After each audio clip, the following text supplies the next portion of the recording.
Hey, just a second. I got to clear out some drum noise. Everything's like I say, it's always stuff really going here. So I'm just gonna assume this is working. All right, it's definitely working.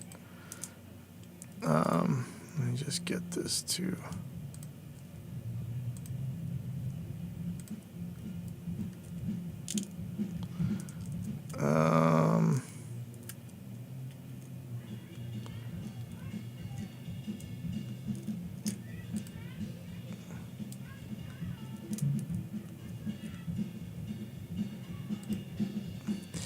Yeah, so this is going live right now. We're gonna be up in 2 seconds. Sorry, I just have to why is it a group? I'm gonna get to pages. Yeah, there's so much stuff that you would assume this would do automatically.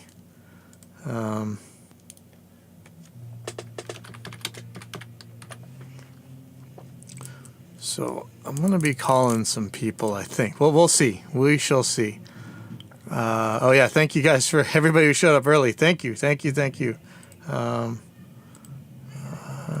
going to let people know.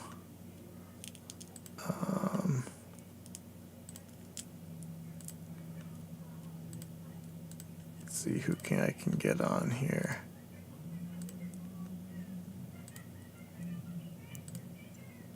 Yeah, I got a band, as usual, there's a band practicing over there. So, that's how this goes, but that's good. That means the real stuff is actually happening here, and that's what's going on. This is real world stuff, we got bands in there. We got, Jack has been recording a lot lately, which is really awesome. Yeah, real stuff's happening, so that's what this place is about. Okay, so that's about enough. I may be calling you. Oh, good, awesome. Okay, I guess this is going, so welcome to Dropping In at Pipeline Audio. This is episode number 93, and I've called it How Not to Run Tech Support, and just like that, I'm going to be a meathead, and I'm going to try the new Messenger app.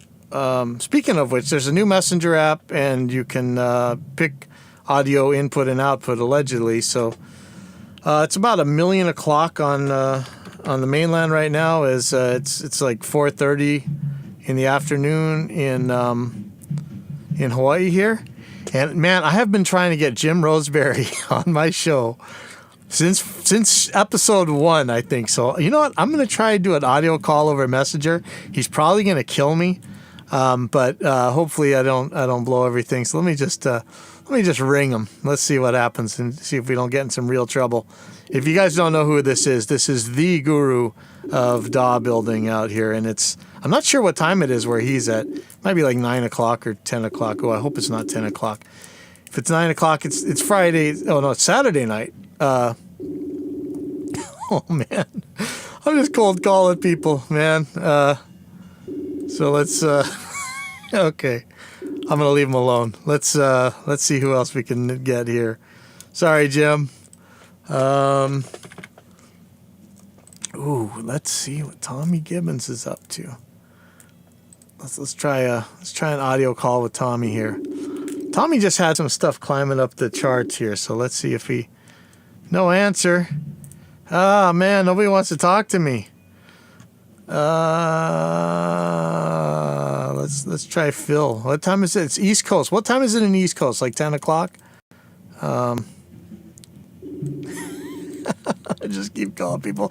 Man, if I did this earlier, I could have called like Ethan Weiner and all those guys. There's a ton of people I want to talk to.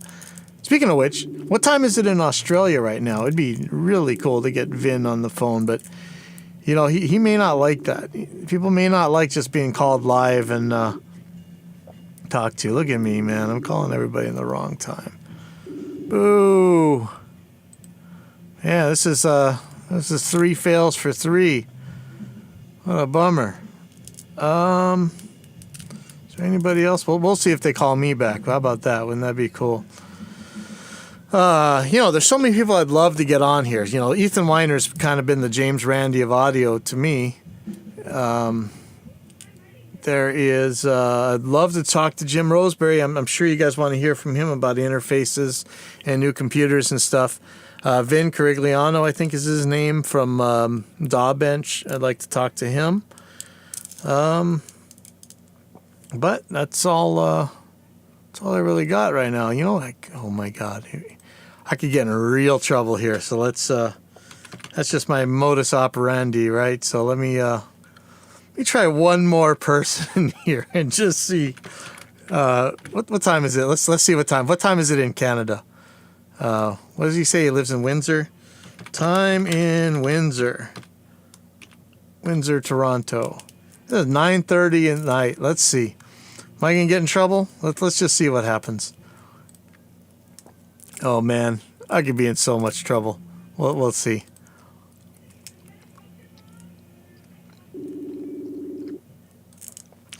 I'm really going to get beat up for this one. And this is just so unprofessional. But you know what? We live in the music world. He's probably awake, right? That sounds like... Did he answer? Hey, you there? Yeah. Hey, Glenn. Sorry. I was supposed to be calling people live for my show tonight, and nobody answered. So I just called you. You're live on the air, so you don't have to be on here. But I was just calling you up because I could call you. Okay. I'm actually playing CS:GO with some of my Discord guys right now. So. Wait, you're playing CS:GO and not PlanetSide? What's wrong with you? Blasphemy! Blasphemy! I've played PlanetSide in about a decade, so I'm probably overdue to try that. Man. Yeah, it's so cool now. The only reason I'm playing CS:GO is because it's easy. You know what I mean? It's like, it's just set it up and away you go. You know what I mean? I would definitely be into checking out PlanetSide at some point. But seriously, I better get back to my game. Okay. Yeah, sorry. Right, awesome to have you on my show for 2 seconds, though. All right. I got to do this Awesome. again. Thanks for calling, man. All right. Take care. Bye. All right. How about that, man? I had Glenn Fricker on the show for 2 seconds. That's something, huh? For you guys, anybody out there watching? Yeah, well, that was cool. Okay, so I'm going to stop trying to cold call people, but I had Glenn Fricker on the show. I bet you could have Alex on again, huh? So, okay, getting back to this. I see you guys burning crazy money on boutique basement pedals. Like, there's every time I turn around, there's either an ad on Facebook or another YouTube channel where it's some guy. He's got some pedals.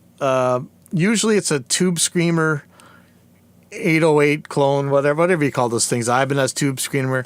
Usually it's yet another version of the Ibanez Tube Screamer that they built at home, and this one's going to be so much better than all the other ones. And so it's like $800 for the same pedal that we used to get for like $50 back in the day. And I don't know, it just feels like spam. But yeah, I found this page, Cheaper Pedals. I don't want to get, we'll read what we can, but it's cheaperpedals.com. I'm not really sure what these guys do. I kind of have an idea. Let's just take a look at their products. Okay.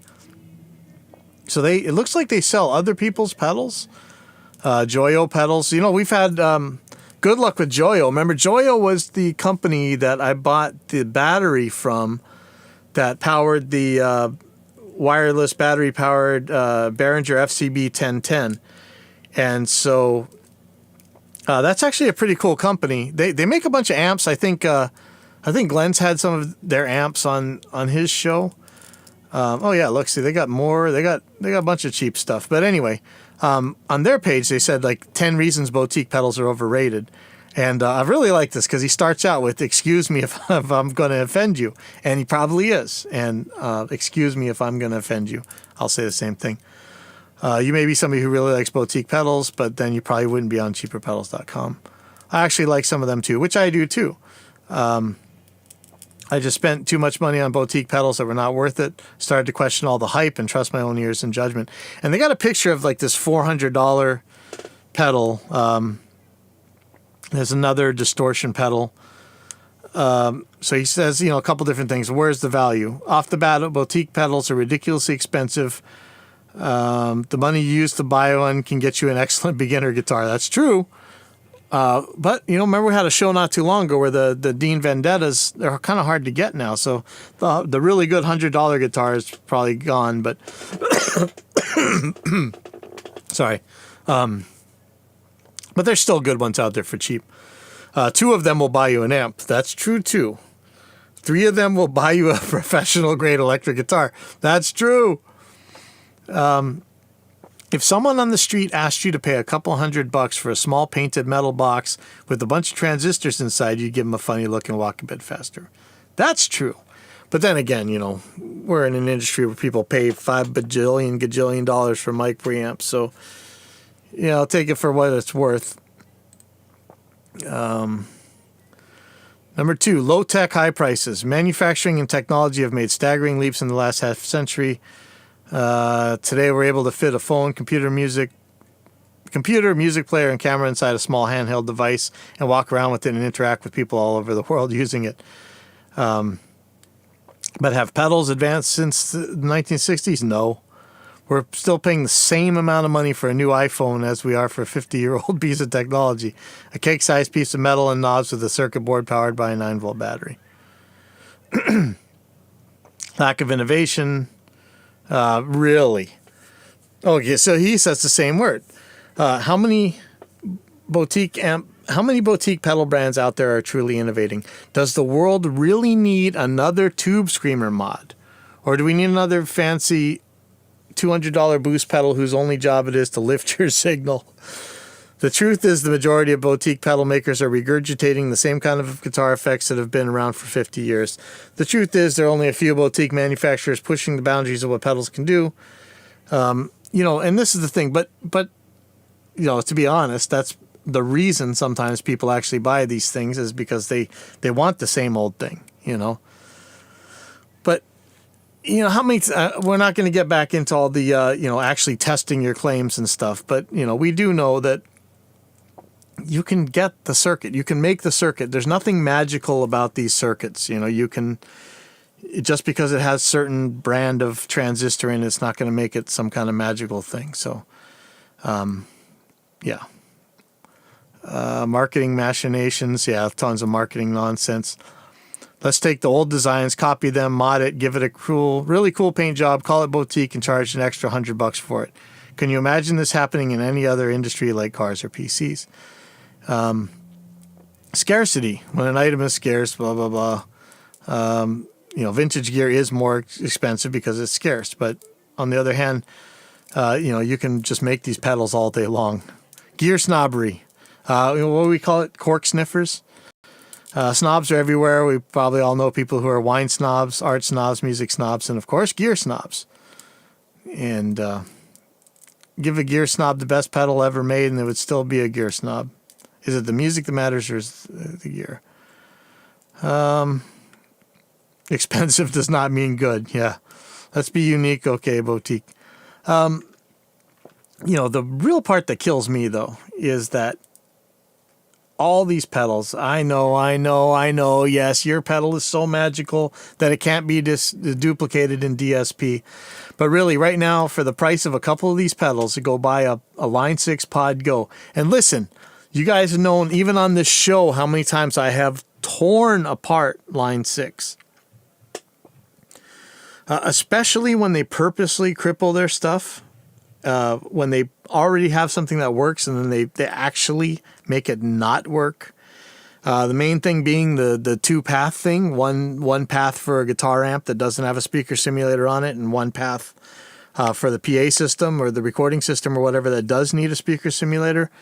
And that new Line 6 Pod Go, it's like $500 list, I think. Remember it was on our Vaporware watch for a little while?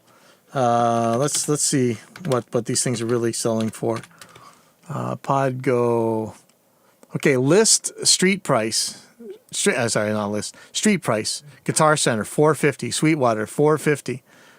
Okay, so that's what these things are going for allegedly, unless they're out of stock and some scalper's selling them. but they're like $450.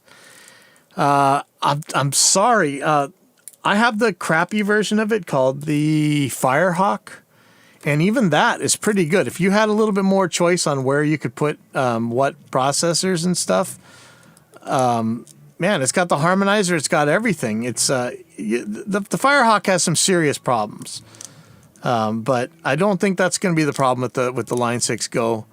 One guy that comes here, Native Blue, their band, Kapu Cobb's band, has one, and he uses the harmonizer on it and everything, and he plays a more subtle thing, and it still sounds awesome.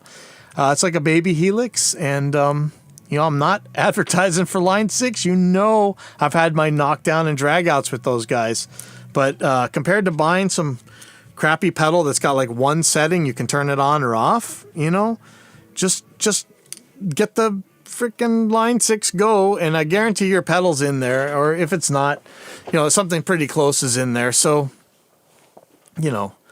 buy a bunch of pedals to take up a bunch of space, and they're always going bad, and you gotta plug them in and keep 9 volts on them and all this crap. Or you just want to buy one device, plug into it, be able to just press one button and completely change everything about your sound. Just go buy that.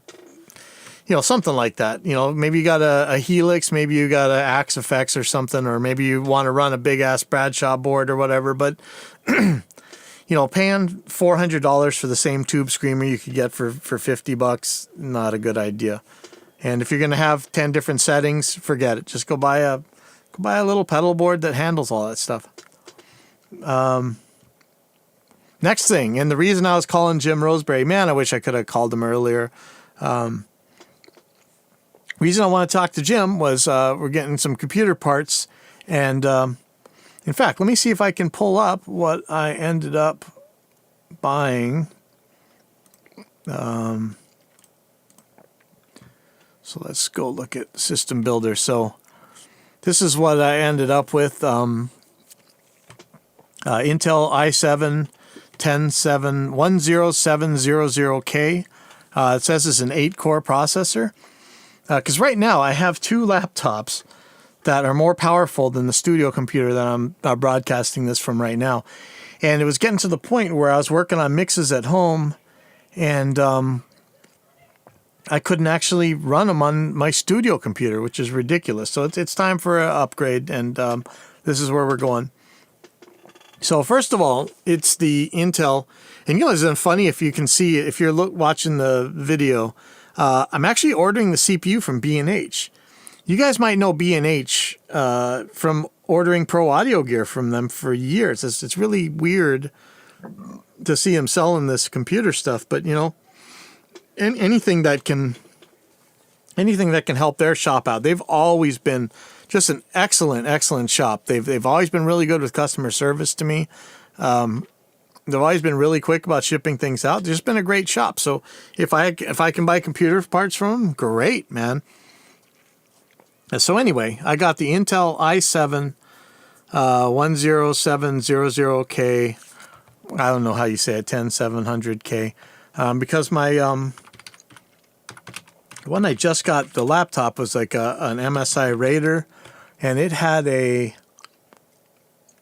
let's see, what is it? G75. So this one has a i7 10750H. It actually looks like it's a slightly higher number, but I think it's a lesser CPU. But I mean, this one cooks. And so I think I heard from Vin Carigliano.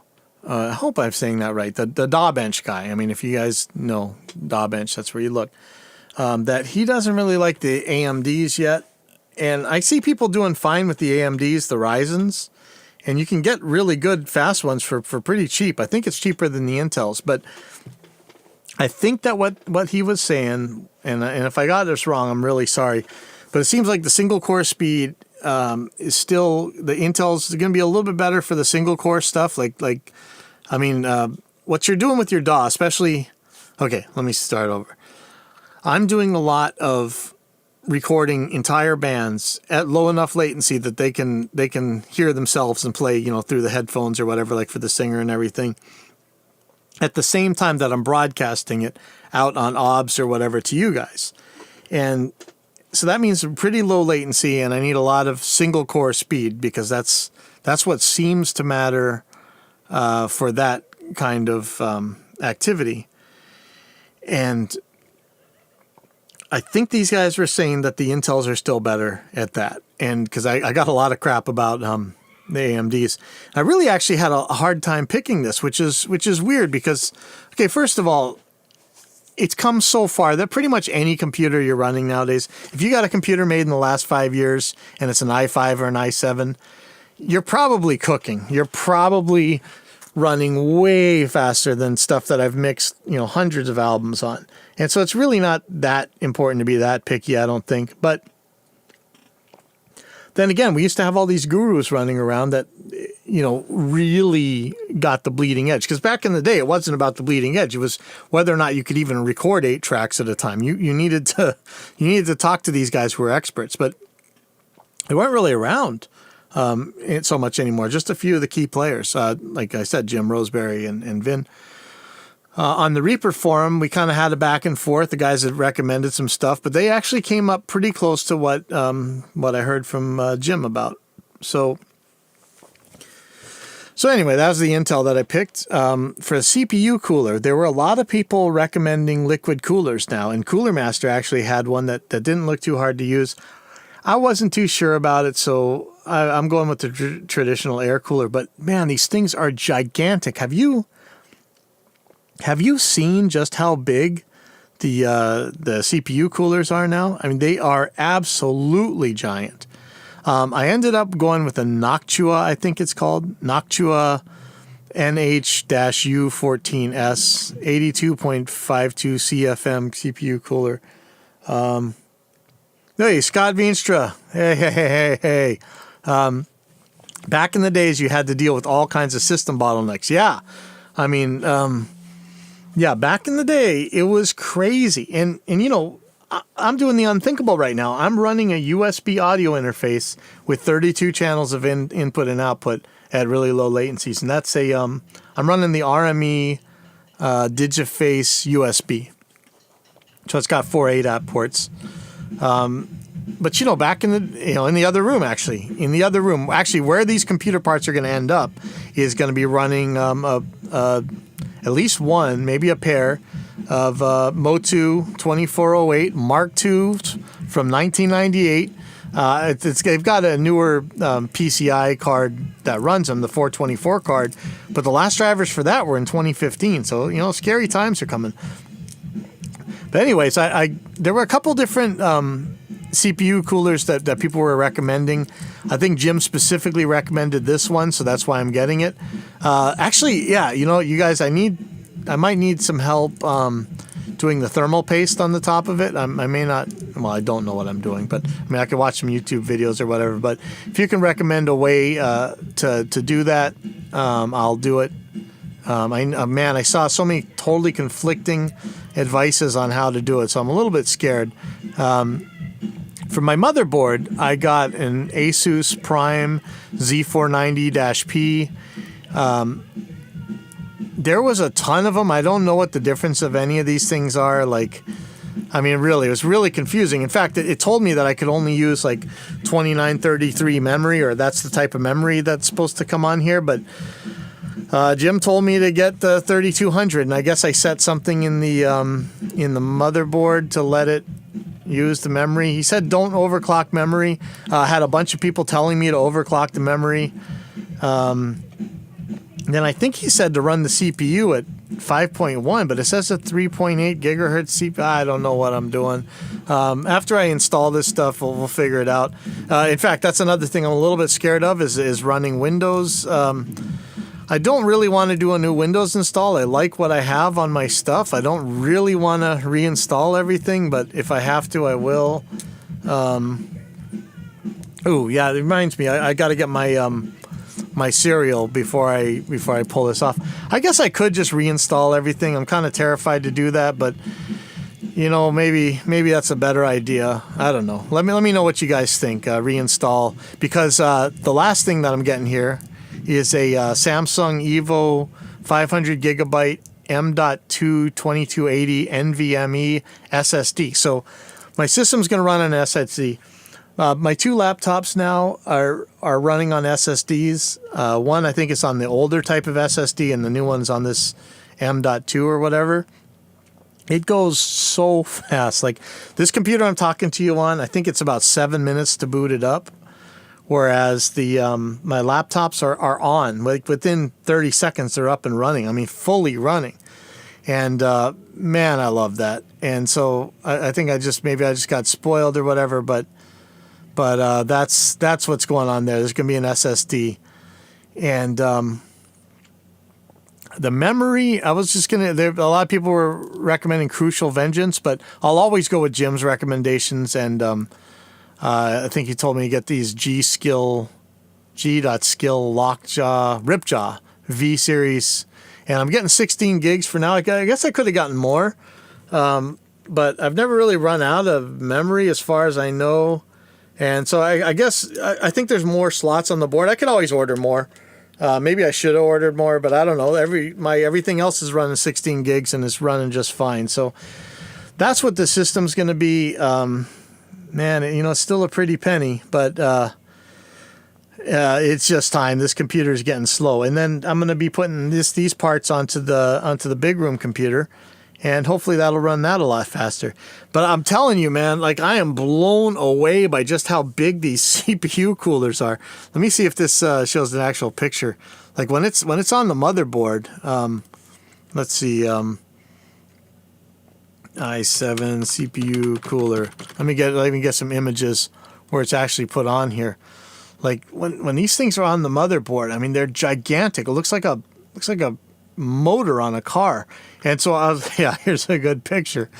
So I was looking at this thing, like, look at the size of this thing. It's not even going to fit in the case, right? And so I opened up my case, the last one I got from Jim Roseberry, I think it was the Studio Cat Platinum. Oh man, this thing was gigantic. So, I already have a gigantic one, so it's going to work. It should work. Hopefully my power supply works too. I didn't even think about that. We'll see. Hopefully there's not much more I have to buy, but man, I can't wait to get this thing going. I think this is going to be a much better, much smoother running system, and hopefully I can do more broadcasting stuff with you guys and not really worry about it. That's really what I'm looking forward to. Is since this programming class has started, I know I've done a lot less stuff with everybody, and I really want to get back to you. I haven't been, man, I'm falling behind in mixes so bad right now. Really, really bad. I feel bad. I don't owe anybody any mixes, but a lot of our kids' bands have had a lot of songs recorded, and I haven't had time to mix them. And it's been a long time. I really need to get going. I think they're actually going to have more stuff today, so I got to catch up. So yeah. Let's get back on that. And so I'll be broadcasting when I do that. I can't wait to do it on the new system. I can from the ones I got at home, but, that kind of sucks because of the whole routing thing and that we talk about constantly. Okay. All right. So another thing that we got going, and I don't really want to put pictures up because they're kind of not ready yet, but we have our dynamic EQ almost out. I mean, I'm actually running it on some test stuff that I'm doing right now, and we've got beta testers out there. Thank you guys out there who are beta testing it. Let me just tell you a little bit about it right now because people. I mean, obviously, we don't have the GUI down yet, and so people have had a little trouble running it. Let me get to my Reaper users group post. Sorry, it's going to take me 2 seconds here. Here we go. So I'm just going to get to a couple comments because Scott was trying it. So let me just tell you what this is about. Here's a picture. Put a little bit of picture. So this is not, obviously it's not done. It's missing the meters on the side. Let me me see if I can just pop this picture up. I don't want to. Oh, crap. There we go. Wow, why do you keep doing this to me? Stop it, Facebook. Shoot. Wow, that sucks. Okay, this thing just took up my whole screen and just broke everything. Oh, great. Let me pull that back up again. I'm so sorry about this. Okay. So I'll just read this to you. So the way this thing works, it's got 6 regular EQ bands, and that's got your regular things, your gain, frequency, and Q. And then, if you so desire, it's also a dynamic EQ. So you can turn on the dynamics function, and then from there you can choose between a compressor or upward expander or downward expander. And a lot of the downward expander stuff was actually things that I was going to add to the V2 version of multiband gate, but it really broke the paradigm. So it'll actually be done more in this one. It's not going to be quite the same as multiband gate, but if you do need these functions, it's going to be in this dynamic EQ.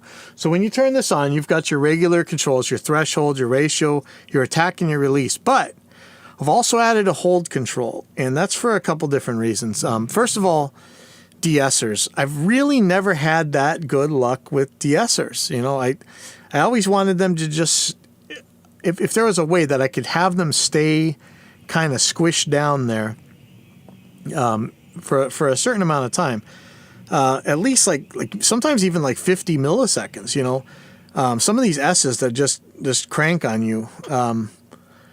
I wanted to be able to have an actual hold control for this. So we're going to do that. I'm not sure how the automation is actually going to work because that brings in some actually scary clicky poppy things, but we'll deal with that. But we've got a hold control, so you should have an easier time with de-essing with this now. Let me know if all that really needs to be automated, because we will work on that if so. But if you're in downward expander mode, I mean, you're pretty much running a noise gate. I mean, for 99% of the time. I know people want, sometimes they use it for other things, but you know, when you're in downward expander, it's going to act like a gate. And so we got a hold control on there. And so it's going to, you know, hold it open for us that time that you want, just like you would with the noise gate. And in the dynamic section, you have a choice to either listen to, for the detector source to either be the band that you're actually on, that EQ band, and it's going to follow your Q setting, your frequency and your Q setting to tell what the detector is listening to. Or you can choose input as your source, and in that case, you've got a high pass and a low pass filter that you can choose when you're in key listen mode. When you click key listen, it's just like our other products. You're just listening to what the detector's hearing. When you're in key listen mode and you've chosen input, actually I think it'll work on any of them, but the way it's supposed to work anyway, you choose the input, source input, hit key listen, and then you've got a high pass and low pass filter to really listen to exactly what it is that you want the detector listening to. And the other choice is going to be sidechain, and that's going to be your inputs 3 and 4 normally. And that, you know, you can listen to another channel or whatever you want to use for your sidechain source. So, like, you know, obviously, you know, if you want to open up a snare splat every time the snare channel hits, you know, you could do that with the sidechain. That will also have the high pass and low pass filters available to choose exactly what frequencies you're listening to. And then aside from the six bands, you've also got a high pass and low pass filter for the EQ section that's separate from the key listen high pass and low pass. So that's what we're doing with dynamic EQ. And one thing that's really cool about this, and I really need to talk about this, but first of all, I need to get Facebook out of full screen mode. How do I do that? Oh boy. There we go. Okay, because that was scary. So I got something from Jim. I don't know why this didn't post to Restream. Oh, that's not good. Sorry, not Jim. Scott.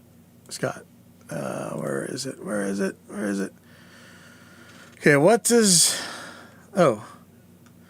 Back in the early days, we had 16-bit and 32-bit OSs and had limited IRQs, so we had to be careful about what hardware you used. Because often we had conflicts, for example, between the card and the audio interface. Man, it was... If you weren't around back then... It's kind of killing me that some of you guys weren't even born back when we were configuring these systems. Some of you guys listening now that are making digital audio workstations and, recording and everything, you weren't even born at this time. That kills me. Makes me feel really old. But today I was at the skate park and I was busting 180s out of the 6 foot, so I ain't that old, okay? But anyway, it was a nightmare trying to get these things working. Back then, I would record onto the D88s, for instance, and then when I was all done, I would hit record on all 24 channels in front of a song, and I'd clap my hands for a sync source. And then I would record 8 channels at a time into the computer, into Vegas, and I would record one tape at a time into Vegas, and then once they were all in there, I would... It's back in the day. They used little videotapes, that's how old we are. So then we would run... I'd take the clap sound that I made, lock the tapes together in 8-channel sections, or the recordings together, and then I'd slide the recordings around until the claps lined up. That's how we synced back then. No joke. All right? Because recording more than 8 channels at a time was pretty much terrifying. But now you guys have no idea how lucky you got it. Get off my lawn and back in my day. So what does Jim say about Samsung Evo versus a Crucial MX500 series SSD? I don't know. I showed him that I was going to get the Samsung, so hopefully that's the right one. I saw things about how different the speed were between some of these SSDs, but as far as I can tell, it's like the cars versus motorcycle thing. The slowest SSD drive... Oh, I'm sorry about the background noise. The slowest SSD drive is still going to be miles faster than the fastest mechanical drive, as far as I know. And like the way my laptops boot up, I don't even care. Maybe they're different in speed. I'm not recording to them because right now, actually, I don't think I need to. I've never really had a problem recording the mechanical drive, so... So the read-write performance is more stable over the long haul with the Crucial. Samsung speed apparently falls off as little as you get more writes. Ooh, that's scary. I recently got booted from a forum for explaining that you don't necessarily need bleeding-edge computers to record audio. Look, okay, once we got off of the D88s, and I think it was a Pentium 2 450, maybe. No. Okay, so this is probably the Pentium 4 days. I think it was the Pentium 4 was the first one. It was actually built the last time RME made the RME reference PC. It was exactly what they told me to buy, Asus motherboard. Oh, that's neat. So now it's an Asus again. Pentium 4, I forget what speed it was, but it was a Pentium 4. And we had the RME HDSP 9652s, and then I just started recording straight onto there, even if it was 20 tracks or so at a time. The worst computer you could get today from the last 5 years, and I'm talking probably even an i3, probably even a laptop, blows that computer away 80,000 times. I mean, it's not even remotely close. I mean, this would just annihilate the computers we had back then. And, well, first of all, don't kick Scott off your forum. That just makes you a meathead. Makes your forum all the dumber. But he's right. You get a computer, even the crappy, like they say, don't buy an HP, don't buy a Dell. Sorry, if you go to Best Buy right now and buy a crappy Hewlett Packard or Dell or whatever, and go stick an RME sound card on it, that thing is going to blow away the stuff I was using just 10 years ago, man. I mean, like, absolutely annihilate it. Yeah, all you should see is the Reaper screen. So, yeah, right now actually. But I will be pulling something else out right in a second. Yeah, you know what, Scott? I gotta have you back on the show. I was trying to cold call people earlier today, and yeah, that was pretty funny. Anyway, yeah, I don't have too much to go today. Okay, but the other thing I want to say is thank you to all the beta testers. It's been hard to get beta testers. I know I keep talking about this on the show, but man, it's hard to get beta testers lately. You guys that you know who you are, the first few guys that actually were helpful with this. I asked for your emails. Don't let me forget. I'm going to be giving you guys free copies of this. And remember, we have a Discord, right? AIX DSP Discord. You can get to it from our website.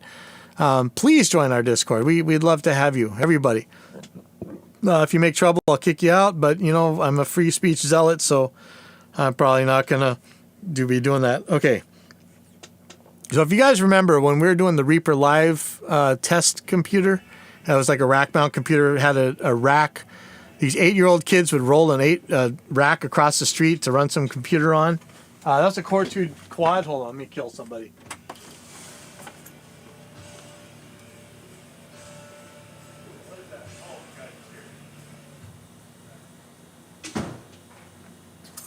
Anyway, sorry. Had too much noise going on in the background.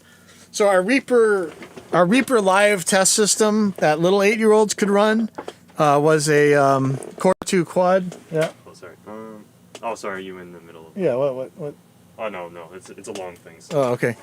It was a Core 2 quad, and so Scott's saying, I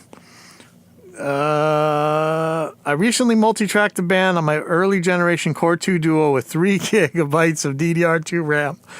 Running Windows 10 with my old EMU 1820M, I had to do a little hacking of the drivers, but it runs and records. Yeah, because when the Core 2 Duos came out, we were flying. I remember I got a Dell laptop with the Core 2 Duo, and it was screaming, man. I was out going around the country recording stuff with a KB37. So, yeah.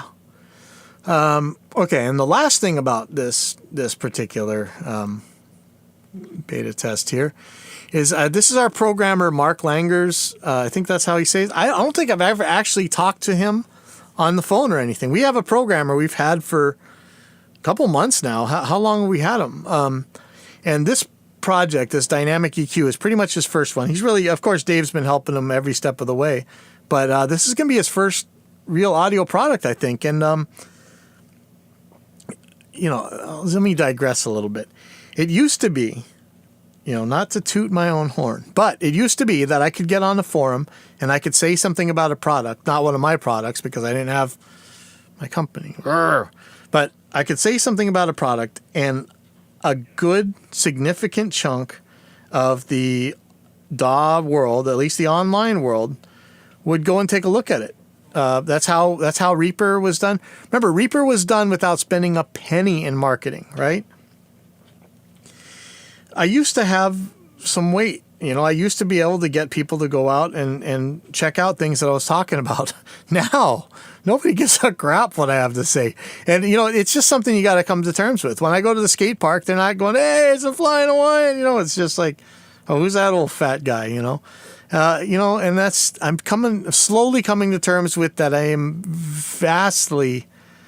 quickly becoming irrelevant, completely irrelevant to, you know, well, not that I was huge, but I had some pull, you know, and I just don't anymore. And so it's been hard to get beta testers. And what's really sad is I was going to say, you know, this can be Mark's first chance to get a plugin out in front of a lot of people. And in fact, hopefully it's going to be out in front of people that he used to read about in magazines, or if kids even read about in magazines anymore. He's kind of a young guy, so if it's going to get out in front of people that he's only heard about on YouTube or whatever, and they're going to be using his product, and that's got to be an awesome feeling. But you know, had it been 10 years ago, it would have been in front of everybody, and now it's a lot harder, you know. So we actually, yeah, oh man, it's kind of a bummer. It's kind of humiliating, but I'm really.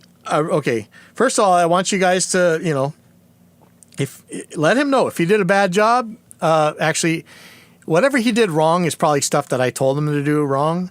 But I want you guys out there to really give him a pat on the back if you see him.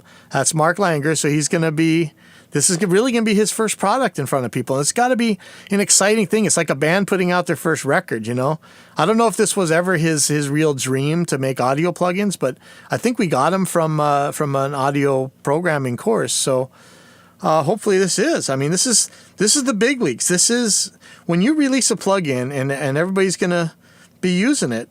That's like putting an album out and getting a platinum album. I mean, this really is the big league. So Mark, hopefully I was going to try and have him on the show actually this week, but hopefully I'll have him next week. Mark, when this thing comes out, you made it, man. I mean, this is just such an awesome thing. And I think you're still pretty young. So to have an accomplishment like this, this early on, it's awesome. This is just absolutely awesome. So give yourself a pat on the back. I hope everybody got 3 cheers from Mark out there. And this is going to be awesome to have out. And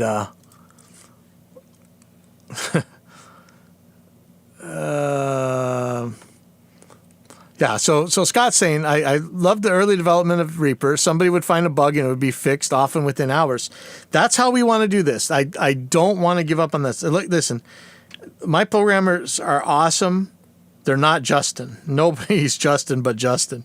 But they are very quick. So when you guys, okay, listen, everybody out there, when you guys tell us about something that you're having a problem with on our plugins and stuff, hopefully you've noticed that as quick as we can, we'll have a fix out if it's really of something we can fix. And at least know that even if I didn't acknowledge your problem, which I usually do, I try to acknowledge that I've heard the problem, because remember, where I got my start was on the other side of this. I was having problems with the existing programs that were out there. And I just wanted the company to acknowledge that they see that I'm having a problem. When you guys have a problem, I want to know about it. And this isn't like the regular company where they say, hey, tell me all your grievances and whatever, and it just goes in a deleted trash can or whatever. No, we build stuff because we're trying to make lives easier, and that's my thing. We made Reaper because I wanted to click less. I didn't want to switch tools every 5 seconds. I want the sound in my head to come out the speakers as quickly and easily as possible, and that's what we want to do with these plugins. So like especially like you guys all wanted some mouse modifiers. You're gonna get them. There's gonna be a Q modifier, constrain vertical, constrain horizontal. That's all coming hopefully next build. So yeah. And for the very last thing here, I don't want to can't spend too much time. Actually, I got to go help out in the big room. In fact, let's see what's going on in the big room. Can I click in there? Let's see if this actually shows. So let's hope we don't see something horrifying. Nope, that didn't work. New drum webcam. Oh, yeah, it's pointing down at somebody's desk. No, that's my desk. That's not the new drum webcam. Where is the drum webcam? I have no idea where the new webcam went. That sucks. A puck cam? No, that's not it. New drum webcam. No, that's not it. Yeah, sorry, I guess I don't have a drum webcam anymore. That sucks. Anyway, so I got to go out there and help with that in a second. But the last thing I really want to do, and this kind of plays into what we were just talking about, what I want to do is make sure I had audio coming in and out of Messenger. And it's a little bit harder to do than Zoom than where you have the hold on, let's see. How are you doing? Okay. It's a little hard. It's a little harder to do on Zoom where you can actually pick your audio input and output. So what I did is I just picked Microsoft Edge, and I thought, I'll just change the microphone coming in and the speaker going out, and then I couldn't find a way to change which audio device Edge was using. I did actually find out that there's a way in Windows, but here's somebody actually asked the question, how do I pick which speaker the audio is going to come out of on Microsoft Edge. And if you've ever had the misfortune of being on the answers.microsoft.com, which is, I think, Microsoft's official forum, and had the extreme misfortune of having one of Microsoft's own employees write back to you. And this really sucks because Vin had on his show, I think it's called the Daw Bench podcast, he had one of Microsoft's audio guys on, and he was awesome, absolutely kick-ass. But the guys that you usually get in the Microsoft forums are horrific. And so here's the question. How do I choose which speaker the audio is going to come out of on using the Microsoft Edge browser? And so here we get, I'm not going to say his name, independent advisor. Hi, Tony. I'm blah, blah, an installation specialist, 10 years awarded Microsoft MVP and volunteer moderator here to help you. So I guess this guy doesn't even work for Microsoft, but he's just as bad as one of the coders you usually hear from. I think they usually come from India or whatever. Whatever, guys, don't get on me about that. That's where they're coming from. They're hiring people that don't really speak the language and they don't really understand what's being asked, wherever they're coming from. And it's a problem. But anyway, so this guy's really, I think he's just a guest mod, which makes me feel a little bit bad for picking on him, but too bad. Listen, that's not the question I was asked. See, I'm a volunteer moderator here to help you. See how to control volume on apps in the section titled How to Manage Advanced Windows Sound Options Using Settings. Now, that actually works. If you go there, okay, it doesn't work off the bat, but it does kind of work. If that isn't enough, I'll give you the possible solutions for sound problems in order of priority. So please try any you've already tried, whatever. That's not the question. The question isn't a sound problem. He wants to know how to set the speaker. 1. Update the sound driver from the PC or device maker's support downloads webpage for your exact model. We've had these talks about, RTFMing and let me Google that for you and just the real schmucky answers people can get. I don't think this guy means to be a schmuck, but listen, usually when you tell people to update their drivers, that's just like, did you try turning it off and turning it back on? Actually, sometimes it works. Yes, we all know it. So forget that caveat. But telling people to update their drivers, don't do it. Just say, I assumed you already updated your drivers are up to date. But listen, lots of times you don't want to update your drivers. That's a whole nother talk. Restore the troubleshooter. Windows Audio Service with the troubleshooter, whatever. Try these. How to fix sound problems as it goes to a fix sound problems in Windows 10. Check your speaker output. Well, that's what we want to do. Run the troubleshooter. Verify that Windows updates are installed. Check your cables. Check your sound settings. Fix your audio drivers. Set your audio device as the default device, which is no. We want to know, how do you pick the speaker output for Edge? Also, reset the prompt to ask for which device was plugged in. No, it's none of those. Right-click the system volume. Choose a troubleshooter. Run the playing sound troubleshooter. Roll back the sound drivers, uninstall the sound drivers you have presently. All this crap, it's not helpful. That's the question we got to answer, is the question that they asked, okay? So lots of times when you get a question, try and answer that question first. Tech support guys, look, I want to provide the very best tech support we possibly can. And you guys may know that I'm not that I'm paid for it or anything else, but I do actually handle